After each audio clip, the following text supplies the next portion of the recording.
Hello. ഈ thug എന്ന വാക്കിൻ്റെ യഥാർത്ഥ അർത്ഥം ഒന്ന് മനസ്സിലാക്കാൻ വേണ്ടി ഗൂഗിളിൽ ഒന്ന് സെർച്ച് ചെയ്ത് നോക്കിയതാണ്. അപ്പോൾ അതിനകത്ത് പറയുന്നത് തഗ് എന്ന് പറയുന്നത് കൊള്ളക്കാരൻ, കവർച്ചയും കൊലപാതകവും തൊഴിലായി നടത്തി വന്ന തഗ് വർഗ്ഗക്കാരൻ എന്നാണ് ഗൂഗിളിനകത്ത് അർത്ഥം പറയുന്നത്. Okay okay okay. അപ്പോൾ അങ്ങനെയാണെങ്കിൽ കൊള്ളയും കൊലപാതകവും തൊഴിലായി നടത്തി ജീവിക്കുന്ന രംഗരായ ശക്തിവേൽ നായ്ക്കരുടെയും കൂട്ടാളികളുടെയും കരളലിയിപ്പിക്കുന്ന ഇതുവരെ കാണാത്ത ഫ്രഷായ ജീവിതകഥയാണ് ഈ തഗ് ലൈഫ് എന്ന ചിത്രം പറയുന്നത്. ഫ്രഷ് എന്ന് പറയുമ്പോൾ അമ്മാതിരി ഫ്രഷ് ഐറ്റംസാണ് ഈ സിനിമയ്ക്കകത്തുള്ളത്. അതായത് സ്ഥാനമോഹികളായ കൂട്ടാളികൾ, തെറ്റിദ്ധാരണ മൂലം അത്രയും നേരം അച്ഛനെയും മോനെയും പോലെ സ്നേഹിച്ച് നടന്ന നായകനും നായകൻ്റെ കൂടെ നടക്കുന്ന ആളും. അപ്പം അങ്ങനെ അതുപോലത്തുള്ള അമ്മാതിരി ഫ്രഷ് ഐറ്റങ്ങൾ ഒരുപാട് ഈ സിനിമയ്ക്കകത്തുണ്ട്. ലെജൻഡായിട്ടുള്ള ഡയറക്ടറായ മണിരത്നം അദ്ദേഹത്തിൻ്റെ എത്രയോ സിനിമകളിൽ പറഞ്ഞു ഒരു പരുവാക്കിയിട്ടുള്ള ബോംബ് കഥയെ ഒരിടത്തുപോലും ഒരു ചെറിയ വൗ ഫാക്ടർ പോലും തരാത്ത തരത്തിലേക്ക് പടത്തിന് എടുത്തു വെച്ചിട്ടുണ്ട്. അത്രയും ഒരു മോശം തിരക്കഥയായിട്ടാണ് എനിക്ക് ഈ സിനിമ കണ്ടപ്പോൾ തോന്നിയത്. അത് ലെജൻഡുകളായിട്ടുള്ള മണിരത്നവും കമലും ചേർന്ന് എഴുതിയ ഒരു തിരക്കഥയാണെന്നുള്ളതാണ് ഏറ്റവും വലിയ വിഷമകരം ഉണ്ടാകുന്ന ഒരു കാര്യം.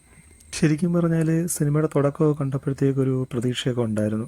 സിനിമ അങ്ങോട്ട് തുടങ്ങി ഒരു ഫ്ലാഷ് ബാക്കിലോട്ട് കയറുന്നുണ്ട്. അപ്പോൾ ആ ഫ്ലാഷ് ബാക്കിനകത്ത് കാണിക്കുന്ന സീനുകളും അതിനകത്ത് പറയുന്നൊരു ചെറിയൊരു ഇമോഷൻ സാധനം ഉണ്ടായിരുന്നു. അപ്പോൾ അതൊക്കെ കണ്ടപ്പോഴത്തേക്ക് ശരിക്കും ഒരു പ്രതീക്ഷ ഉണ്ടായിരുന്നു നല്ലതാകുമെന്ന്. പക്ഷേ മുന്നോട്ട് പോകും തോറും ആ പ്രതീക്ഷ കുറഞ്ഞു വരുന്നതായിട്ട് എന്തൊക്കെയോ ഒരു ഇവിടെ ഒരു ലൂസ് കോണ്ടാക്റ്റ് പോലൊരു എന്തോ ഒരു അയഞ്ഞു പോകുന്ന പോലെ വീക്ക്നെസ് ഫീൽ ചെയ്തു. അപ്പോൾ അത് മുന്നോട്ട് പോയി അവസാനം ഇൻ്റർവെല്ലിൽ എത്തിയപ്പോഴത്തേക്ക് ഇതിനി എങ്ങനെ മുന്നോട്ട് പോകും എന്നുള്ളൊരു ആശങ്ക ഉണ്ടായിരുന്നു. ആ ആശങ്ക ശരിയാണ് എന്ന് ഉറപ്പിക്കുന്ന വിധമാണ് രണ്ടാം പകുതി ഫുൾ എടുത്ത് വെച്ചേക്കുന്നത്. അത്രയ്ക്ക് വളരെ മോശമായിട്ടുള്ളൊരു സ്ക്രിപ്റ്റും ആയിട്ടാണ്. സ്ക്രിപ്റ്റ് മാത്രമല്ല, അതിൻ്റെ പെർഫോമൻസ് ആയാൽ പോലും അഭിനയ പ്രകടനങ്ങളായാൽ പോലും വളരെ ലോ ആയിട്ടുള്ള ഒരു ഔട്ടാണ് ശരിക്കും പറഞ്ഞാൽ രണ്ടാം പകുതിയിൽ ഫുള്ള് കിട്ടിയത്. ഇതിനകത്ത് അവിഹിതം ഗ്ലോറിഫിക്കേഷനൊക്കെ ഉണ്ട് കേട്ടോ. മറ്റൊരു പെണ്ണുമായിട്ട് അവിഹിതമൊക്കെ നടത്തി ഭാര്യ പൊക്കിയപ്പോൾ രംഗനായകർ ശക്തിവേലണ്ണനെ നമ്മുടെ ഭാര്യയോട് പറയുക, അത് ഇതൊരു അസുഖമാണ്, ഒരു വ്യാധിയാണ്, അങ്ങനെ കരുതിയാൽ മതി, നമ്മളെ ഷുഗറും BP പോലൊക്കെ ഒരു അസുഖം. ഇത് കേട്ടതും അത്രയും നേരം കരുതുള്ളി ദേഷിച്ച് നിന്ന ഭാര്യ തൻ്റെ മനസ്സലിഞ്ഞ് വിഷമിച്ച് അണ്ണനെ കെട്ടിപ്പിടിക്കുകയാണ്. ആഹാ, ജാതി ഗ്ലോറിഫിക്കേഷനാണെന്നറിയാമോ അവിഹിതത്തിൻ്റെ. അതിൻ്റെ കൂടെ തന്നെയാണ് അടുത്ത കോമഡി. അച്ഛനെയും മോനെയും പോലെ സ്നേഹിച്ച് ജീവിച്ച് നടന്നിട്ട് അച്ഛൻ അവിഹിതം നടത്തിയ പെണ്ണിനെ തന്നെ മോനും അങ്ങ് നോക്കി, എന്നിട്ടോ കൂടെ താമസിക്കുകയും ചെയ്ത്. അമ്മാതിരി ഐറ്റംസൊക്കെ ഈ സിനിമയിലുണ്ട് കേട്ടോ. അതിനകത്ത് തന്നെ ഈ കമലഹാസനും തൃഷയും തമ്മിലുള്ള ആ ഇൻറ്റിമസി സീനൊക്കെ ശരിക്കും ഭയങ്കരമായിട്ടുള്ള അരോചകവും ഭയങ്കരമായ ബോറുണ്ടാക്കുന്ന സീനുകളായിരുന്നു തൃഷയായിട്ടുള്ള സീനുകൾ. ശരിക്കും തൃഷ എന്ന ക്യാരക്ടർ തന്നെ എന്തിനായിരുന്നു എന്ന് തോന്നിപ്പോകുന്ന തരത്തിലായിരുന്നു. ശരിക്കും തൃഷ എന്ന ക്യാരക്ടർ ആവശ്യമേ ഇല്ലായിരുന്നു.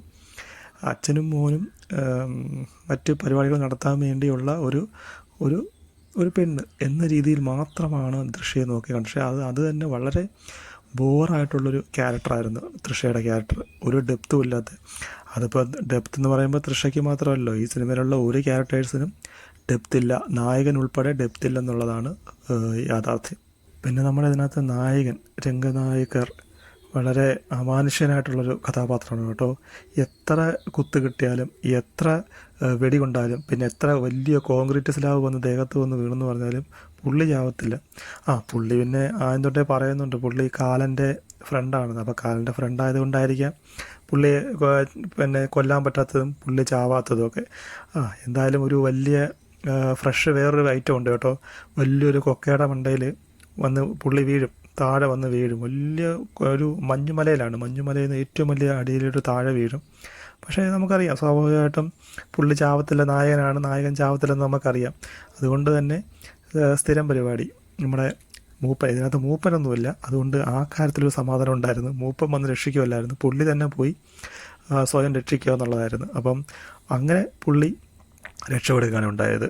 പിന്നീട് 2 വർഷം കഴിഞ്ഞ് പുതിയ അഭ്യാസമുറകളൊക്കെ പഠിച്ചിട്ടാണ് പുള്ളി വരുന്നത്. എന്തായാലും ഏതാണ്ട് 37 വർഷങ്ങൾക്ക് ശേഷം ലെജൻഡുകൾ ഒന്നിച്ചപ്പോൾ ഒരു നല്ലൊരു സിനിമാ അനുഭവം കിട്ടുമെന്ന് പ്രതീക്ഷിച്ച എനിക്ക് വളരെ നിരാശാജനകമായിട്ടുള്ള 2 മണിക്കൂർ 45 മിനിറ്റാണ് ലഭിച്ചത്.